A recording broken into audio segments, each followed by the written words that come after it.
sahabat Wirid, terima kasih kepada semua sahabat Wirid Traveling with Jesus yang sudah banyak mensupport channel ini. Hari ini, kisah orang kudus adalah Santa Giovanna yang mendahului dengan kuasa nama Yesus, dibacakan oleh Ibu Arijani Halim dan Kakak Ingrid dari Jakarta, dan Santa Santi Fulgensius akan dibacakan oleh Kakak Ripka. Selamat mendengarkan.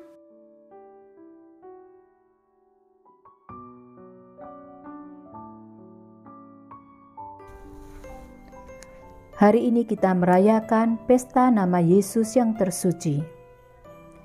Yesus berarti penyelamat.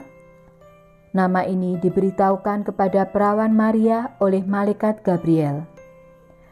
Jangan takut, hai Maria, sebab engkau beroleh kasih karunia di hadapan Allah. Sesungguhnya engkau akan mengandung dan akan melahirkan seorang anak laki-laki, dan hendaklah engkau menamai dia Yesus.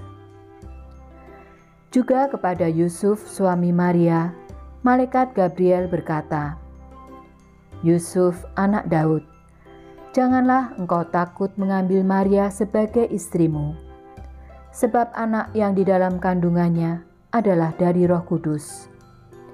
Ia akan melahirkan anak laki-laki, dan engkau akan menamakan dia Yesus, karena dialah yang akan menyelamatkan umatnya dari dosa mereka.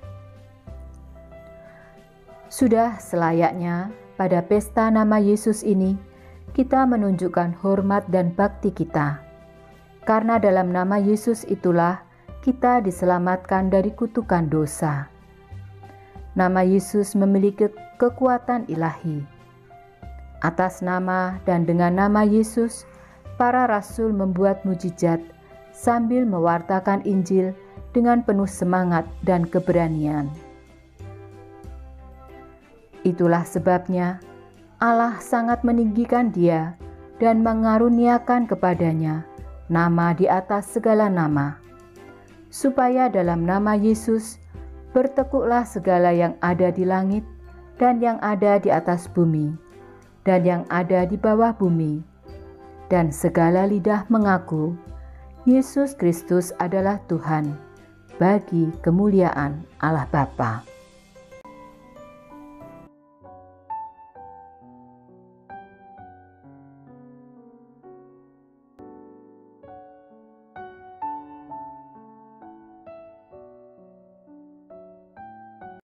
Kisah Orang Kudus, Senin 3 Januari 2022. Santa Genoveva, Genevieve of Paris, Saint Genevieve.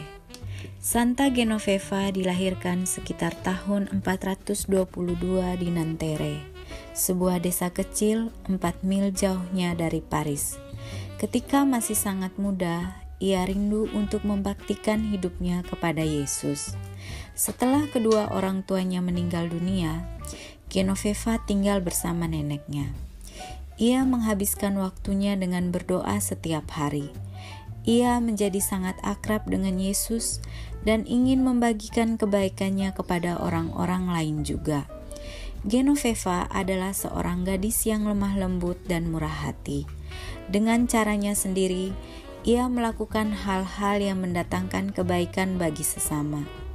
Penduduk Paris bersiap-siap hendak melarikan diri dari suatu bala tentara ganas yang datang untuk menyerang mereka. Genoveva tampil. Ia membangkitkan semangat warga kota agar mengandalkan Tuhan.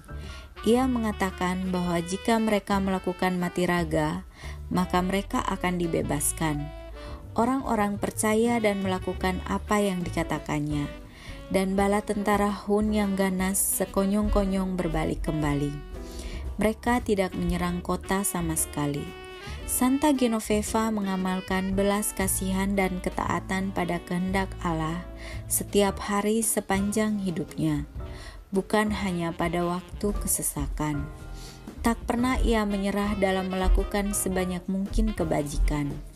Kesetiaan kepada Yesus dan keberanian adalah karunia-karunia istimewa yang menjadi kesaksian hidup yang ditinggalkan Genoveva bagi kita. Salah satu cara terbaik yang dapat kita lakukan bagi negara kita adalah berdoa bagi para pemimpin negara. Kita mohon pada Tuhan untuk membimbing mereka demi kebaikan kita semua.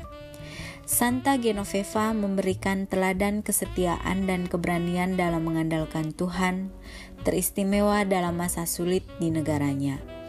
Berdoa bagi para pemimpin negara merupakan salah satu cara yang dapat kita lakukan bagi negara kita, memohon Tuhan agar membimbing mereka dalam membuat keputusan-keputusan yang tepat bagi kebaikan semua orang.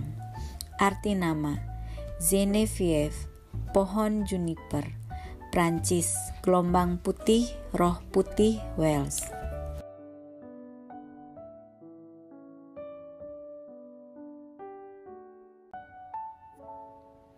Riwayat Orang Kudus 3 Januari.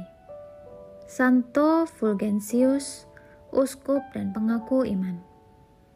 Sebagai seorang warga negara yang baik, Fulgentius rela mengabdikan dirinya bagi kepentingan bangsa dan tanah airnya.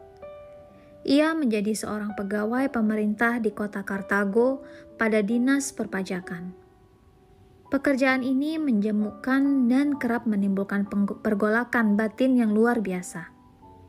Dalam keadaan ini, ketentraman batin menjadi suatu kebutuhan yang mendesak.